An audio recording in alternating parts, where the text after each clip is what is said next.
मनोज जरांगे पाटील उद्या सकाळी लाखोंच्या संख्येने मराठ्यांना घेऊन मुंबईच्या दिशेने कूच करणार आहेत। त्यासाठी राज्यभरातल्या वेगवेगळ्या भागातून मराठा आंदोलक जे आहेत ते आंतरवाली सराटीमध्ये दाखल झालेला आहे। आपण जर बघितलं तर हे सगळे मराठा आंदोलक आहेत आणि वेगवेगळ्या भागातून आतापासूनच मराठा आंदोलक जे आहेत ते या ठिकाणी दाखल होताना आपल्याला या ठिकाणी बघायला मिळतोय। दादा मला सांगा की कुठून तुम्ही आलात आणि तुम्ही जाणार का मुंबईला? हो जाणार ना, आम्ही करमाळ्याहून आलोय। आंदोलनाविषयी काय वाटतं पाटलांच्या? मराठ्यांना तर आरक्षण मिळालंच पाहिजे, हे सरकारने असं अडवून धरलं नाही पाहिजे मराठ्यांना। दादा मला सांगा की कुठून आलात तुम्ही आणि जरांगे पाटलांची मागणी योग्य आहे का आणि तुम्ही मुंबईला जाणार आहेत का? आम्ही बीडवरून आलो। जय शिवराय बांधवांनो, आम्ही बीडवरून उद्याच्याला मराठा समाज हा लाखोच्या संख्येने दादासोबत सामील होणार। दादा मला सांगा की तुम्हाला काय वाटतंय, सरकार आरक्षण देईल असं वाटतंय तुम्हाला? का नाही द्यायला पाहिजे? आमची मागणी रास्त आहे। सरकारी ज्या नोंदी त्या नोंदीनुसार आणि आमच्या ज्या नोंदी निघाले त्यानुसार आम्ही हैदराबाद गॅजेट मराठवाडा गॅजेटची मागणी करत आहोत। नोंदीनुसार आरक्षण द्यायला काहीच अडचण नाही सरकारला। आम्ही काय फुसकाबार आरक्षण मागत नाहीत आणि त्या नोंदी ज्या आहेत त्या सरकारकडेच आहेत आणि जुन्यात स्वातंत्र्यपूर्व काळापासून नोंदीत आणि त्या नोंदी आधारे आम्ही 50% आतलंच ओबीसी आणि कुणबी आरक्षण मागत आहोत।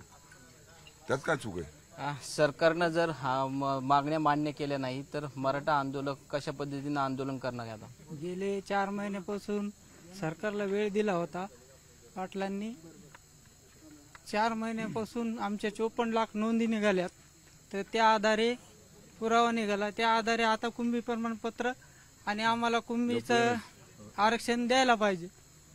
अजून काही मराठा आंदोलक आपल्या बरोबर आहेत। दादा मला सांगा की सकाळी किती लोक या आंदोलनामध्ये सामील होण्यासाठी येतील आणि कसा प्रतिसाद मिळेल यावेळेला?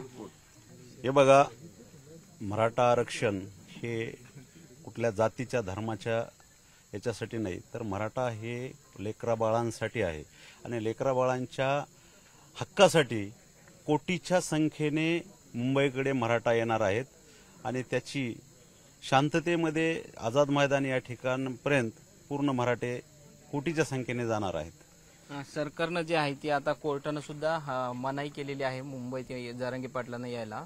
तुम्हाला काय वाटतं, सरकार हे तर चुकीची बातमी पसरवली जात आहे। कोर्टानं परवानगी नाकारलेली नाही आहे।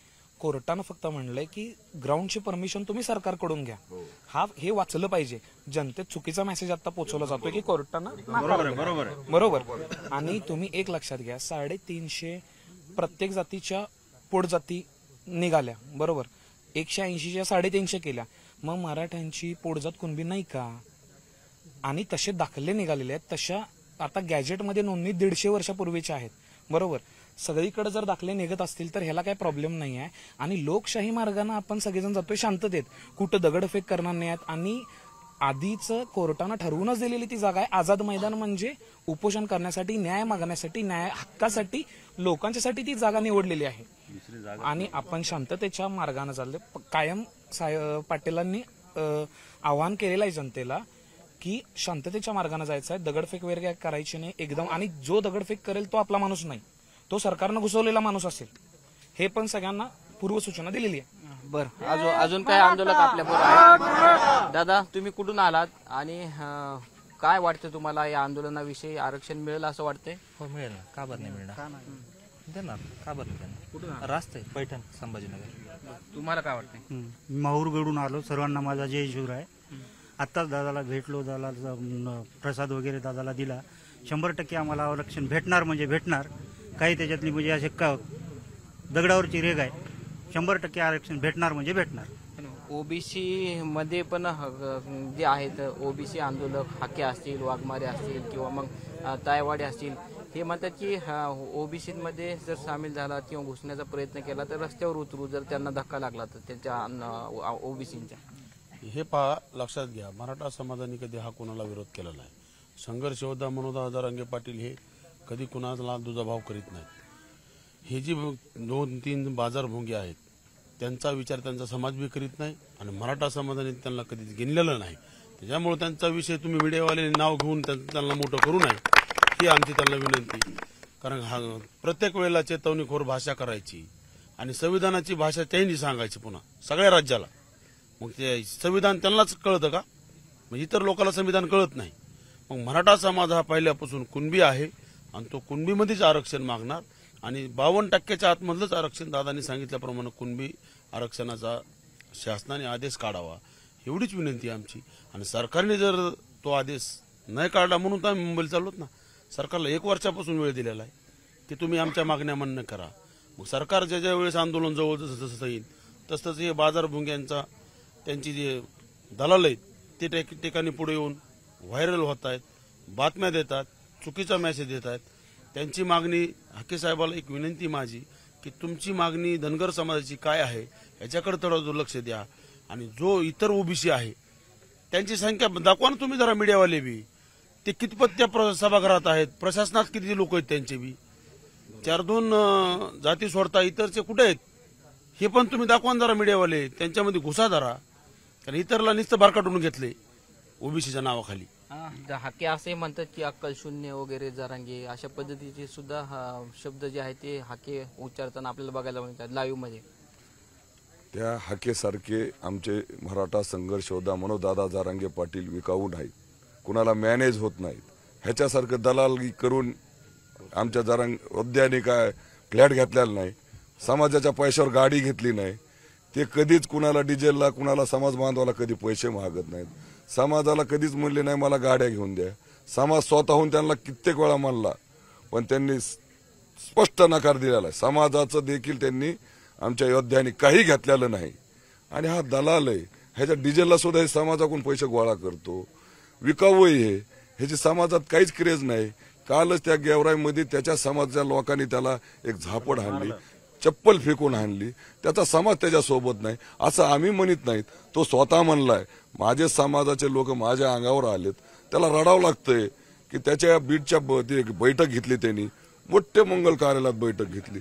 अहो आम्ही ज्या चावडी बैठका घेतल्या आम्ही मराठा सेवकांनी त्या बैठका 5-5 हजारपर्यंत आमचा समाज बांधव उपस्थित राहिला. आणि त्याच्या बैठकीला 500 देखील लोक नव्हते. त्याची लायकी नाही संघर्ष योद्ध्याशी लढायची. त्याने आमच्या संघर्ष लढा म्हणा त्या हाकेला. आम्ही बी हाबूक ठोकूत पण आमचं आंदोलन होऊ द्या म्हणावं. त्याला आंदोलन संपल्यावर त्याला दाखवत आमच्या मराठा सेवकाची ताकद काय असती. आम्ही संयम ठेवतोय, शांतता ठेवतो आणि जे आमचं आंदोलन आहे आम्ही शांततेत जाणार मुंबईत आणि शांततेतच येणार. एकही दगड हातात घेणार नाही, कुणाला लाठी देखील काढणार नाही.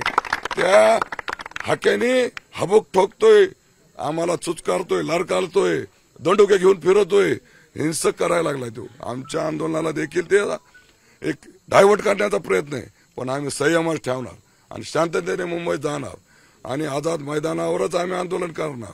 तसं बरं आम्ही मागे हटणार नाहीत. संघर्ष योद्धाला देखील समाज बांधव एकटे सोडणार नाहीत. पूर्ण ताकदीनं समाज 1 करोडच्या पुढे समाज बांधव मुंबईत जाणार आहे आणि 10 लाखाच्या पुढे वाहन समाज बांधवाचे तिथं जाणार आहेत. बघा तुम्ही सकाळीच हायवे नाही जाम झाला तर आपलं चॅलेंज आहे, हाकेला चॅलेंज आहे. हाके ज्या ज्या वेळी जरांगे पाटील आंदोलन करतात त्या त्यावेळी हाके या ठिकाणी येतात आणि आंदोलनाची भाषा करतायत किंवा ओबीसी बचावाच्या घोषणा करतायत किंवा जरांगे पाटलांना सुद्धा अक्कल शून्य असं म्हणतायत. हे बघा, हाके हा लाभधारक आहे, हाके लाभार्थी. आणि दुसरी गोष्ट तो सदावरती ते डुकरासारखं तोंड करतो आणि सांगतो की मी असं झालं. शिवाय अरे तुझी अक्कल काय ते आमच्यासारख्याला विचार ना. तुमच्या लायक्या काय आहेत? 10-10 लाख रुपये घेतल्याशिवाय बाईट देत नाहीत. ही लाजिरवाणी गोष्ट आहे. आमचा एखादा कार्यकर्ता दाखवा किंवा एखादा समाजसेवक दाखवा की दादाच्या जीवावर 1 रुपया बी घेतोय का.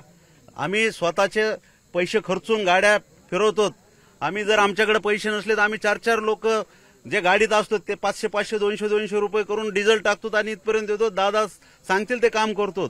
आणि हे लाभधारक आहेत म्हणून हाकेसारख्या नालायक माणसाला काल त्याच्या माणसांनीच मारलंय, त्याच्या समाजाच्या लोकांनी मारलंय. आणि हाके हा एसटी म्हणजे एनटी मध्ये येतो, ओबीसी नाही येतो.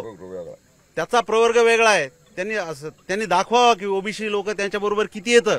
आमच्या बरोबर आम्ही कुणबी येतं आणि आजपासून आम्ही कुणबी नाहीत. आम्हाला 50-70 वर्षापासून आमचा इतिहास आहे. आमच्या इतिहासामध्ये नोंदी आहेत. आणि पहिलं तुम्ही बघितलं असन की गावाकडे गेलोत, गावखेड्यामध्ये गेलोत तर आपल्या आजी असतील, आत्या असतील किंवा आजोबा असतील ते सरळ म्हणायचे तुझी कुणबी झाली का रे बाबा.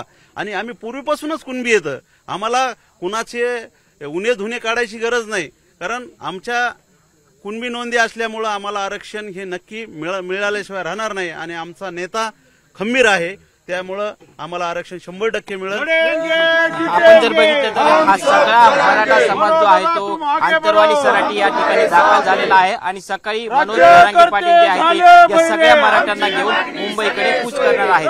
कॅमेरामॅन सुनील जाधव सह रवी जयस्वाल, न्यूज 18 लोकमत, आंतरवाली सराटी.